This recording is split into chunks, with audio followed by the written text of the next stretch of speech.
Ambassador Munir Akram, Permanent Representative of Pakistan to the United Nations, welcome to Al Arabiya, sir. Thank you, man.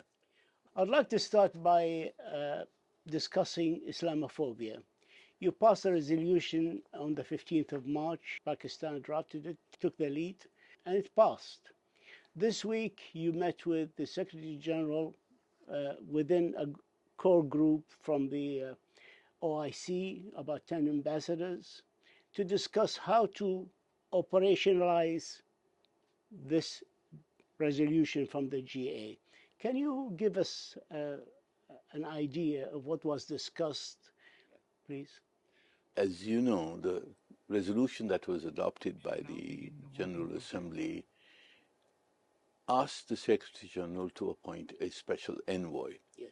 on Islamophobia or to combat Islamophobia.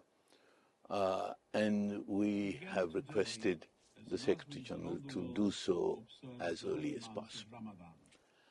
Secondly, we asked that there should be enough budgetary support for the Office of the Special Envoy on Islamophobia so that he's able to take actions in a concrete and material way.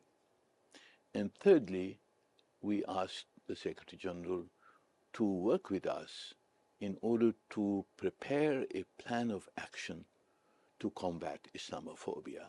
The resolution itself had mentioned legislative measures that should be taken by certain countries where there are manifestations of Islamophobia, such as burning of the Holy Quran, that these acts should be delegitimized, should be made illegal, and there should be some legal assistance for victims of Islamophobia, and there should be a greater effort to familiarize the people around the world of the many manifestations of Islamophobia. So this is, we feel, the core of the plan of action that the Secretary General accepted all our requests to appoint the Special Envoy, to support the Special Envoy's office with adequate budgetary allocations, and also to work to develop a plan of action in consultation with the OIC countries.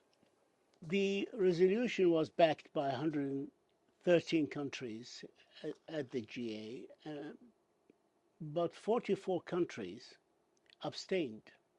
No country objected or opposed the resolution. However, I spoke to some ambassadors who abstained. Why didn't you back such a resolution? And many of them are from the European Union. Actually, the whole European Union decided to abstain from voting for the draft resolution which Pakistan put forward. Their answer was that they wanted a different language to include all religions, all groups, all sorts of hate speech. What was your problem with that, if there's any?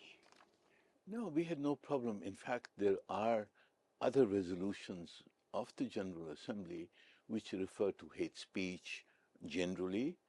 There are other Targeting religious groups. all religious groups. There are resolutions on religious tolerance. So we have no problem with that. But this resolution was meant to be a resolution to advance the objective of combating Islamophobia. It was a very specific objective as such, and we saw the efforts to make it a general resolution as diluting our focus on Islamophobia. I would like to say here and take the opportunity of me sitting with you to say congratulations for being selected by the General Assembly to represent Asia at the Security Council starting the 1st of January 2025. Of course, Pakistan was elected along with Denmark, Panama, Greece, Somalia as well. So we would be very grateful if you can talk us through the top priorities of Pakistan for the next 2 years. Well, first of all, as you know, Pakistan relies on and advocates international relations to be based upon the principles of the UN Charter. This is important for us because this is the only accepted international framework to maintain world order. And Pakistan has always adhered to that. We will see every issue on the Security Council agenda from this lens of the UN Charter. We have, of course, our own issues. As you know, the issue of Kashmir is very important for us. We would like to see how we can advance the prospect of a solution to Jammu and Kashmir, whether this is by instigating a dialogue or by advancing the international support for the right of self-determination of the Kashmiri people. We have a problem in Afghanistan. There is daily terrorism emanating from Afghanistan, especially by the Tehrik-e-Taliban Pakistan, the TTP. And so far, no action has been taken against this terrorist group and some other terrorist groups by the new government, the interim government in Kabul. We are engaged with Kabul, but we are also taking action to eliminate the presence of TTP from our soil and to persuade the interim government in Kabul to take action and disarm these terrorists and hand them over to Pakistan. How about the issues of the Middle East, such as the Middle East peace process, if there's anything left of it, and the war in Gaza? Yes, we as I said, our position is based on the UN Charter principles. These principles are being violated in several places, but for us, especially what has happened in Gaza, is completely unacceptable. It is a most blatant violation of international humanitarian law. War crimes have been committed, crimes against humanity, and the International Court has itself said this is plausible genocide. In my view, it is genocide, but this is what the words of the ICJ's words. It's yes. Plausible genocide.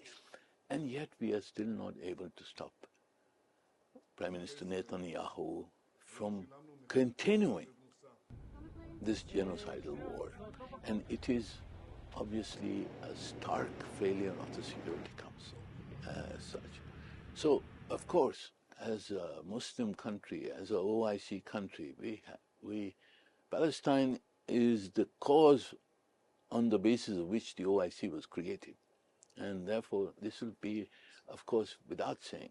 So you feel that being a member of the OIC, and Somalia as well, which will join the council with you from the 1st of January, put extra responsibilities on your shoulder Certainly. To represent the Muslim world issues? Certainly. No, as you know, we have been advocating the Palestine cause with or without membership of the Security Council. But I suspect that the issue will come up repeatedly in the Security Council, given the situation we are facing, and Pakistan will continue to take the position we have taken with regard to justice for Palestine, justice for the Palestinian people. United Nations UNMOGIB, which is the United Nations Military Observer Group in India and Pakistan, and it was established since 1949. You lately met on the 13th of this month with the commander of the force in your office and discussed the performance of the monitoring group and the issues surrounding it. Can you brief us briefly about your concern, if there are any concerns about the performance of the group, if India is cooperating, ensuring that the observer group does its job? As you know, the United Nations Military Observer Group for India and Pakistan was stationed in the light of the ceasefire which was reached in 1948. So they have been there for a long time. We believe that given the length of the line of control between India and Indian-held Kashmir, Pakistan-administered Kashmir, it's a long line. It requires a full strength of observers. And so far, the UNMOGIP only deploys about 44 observers along to monitor this whole line. Hardly enough. Absolutely. So we would like it strengthened, and we would like this to be strengthened.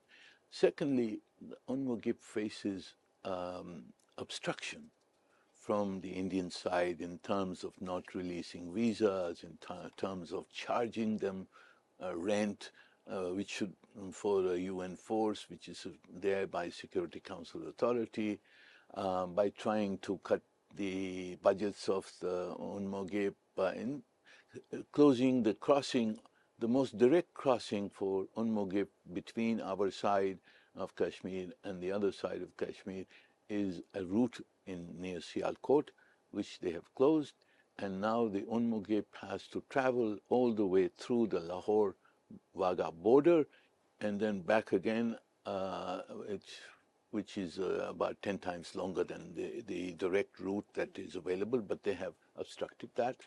So all kinds of obstructions because they don't want UNMOGIP.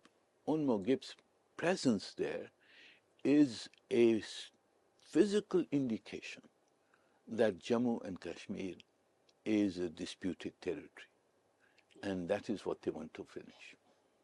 Talking about India, Prime Minister Modi was sworn in on the 9th of June for a third term as a Prime Minister of India. And of course, both India and Pakistan are nuclear powers, neighbors, and you have a very sharp differences, especially with regard to Kashmir. And there's a threat of hostilities breaking between these two nuclear powers. Do you think Prime Minister Modi in his third term would be open to give peace a chance for peace talks between the two countries? Is he more likely to do so?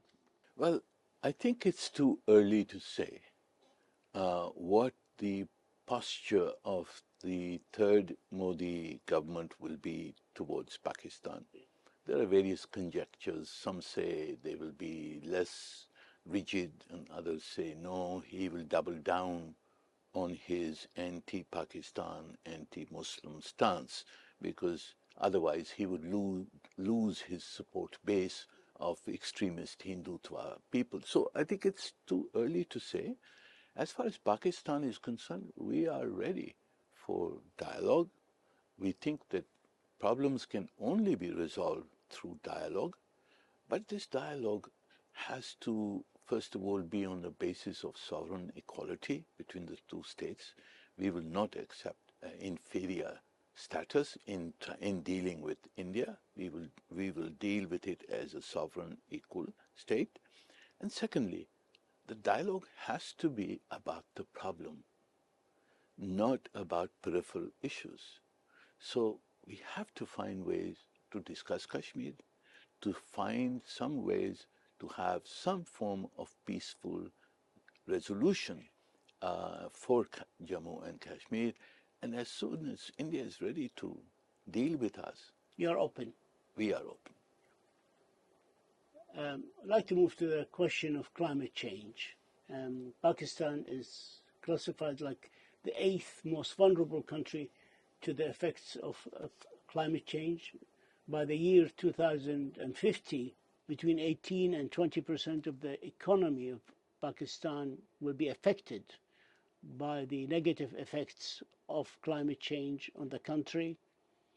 What is Pakistan doing, the government of Pakistan doing to mitigate and deal with the effects of climate change that's threatening its economy and its people? So it's tragic that Pakistan is one of the smallest per capita emitters of carbon, but we are among the worst affected country by climate change.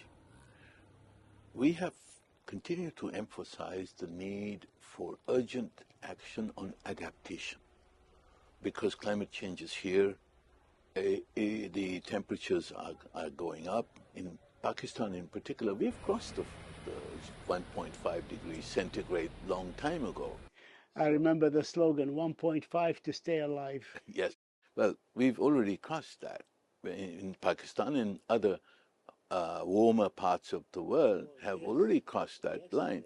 So we are emphasizing that since climate change is happening, we must be supported as not in adapting to a more resilient position from climate change. And the adaptation, we have put forward a plan on adaptation, on more resilient economy for Pakistan. We have proposed the refurbishment of the Indus Valley as a whole. We have several programs ongoing on preserving our marshes in the south, in preserving our glaciers. But I must say that despite all the talk about how finance will be mobilized for climate change and so forth, we have seen very little of support and assistance for adaptation to the climate change that is happening. Countries who were burning coal were approached with some money in order to transition from coal to clean energy. We have not burnt our coal, but nobody came to us to say, don't burn your coal, we will support you to install renewable energy. So I have said this to the Secretary General and to others. He says, you reward the sinners, but not the saints. Ambassador Munir Akram, it's always a pleasure to have you, sir, and we thank you for this interview and for your insights, and we wish you the very, very best of luck in the 1st of January through your membership of the Security Council and beyond. Thank you, sir. Thank you. Always an honor. Thank you, sir.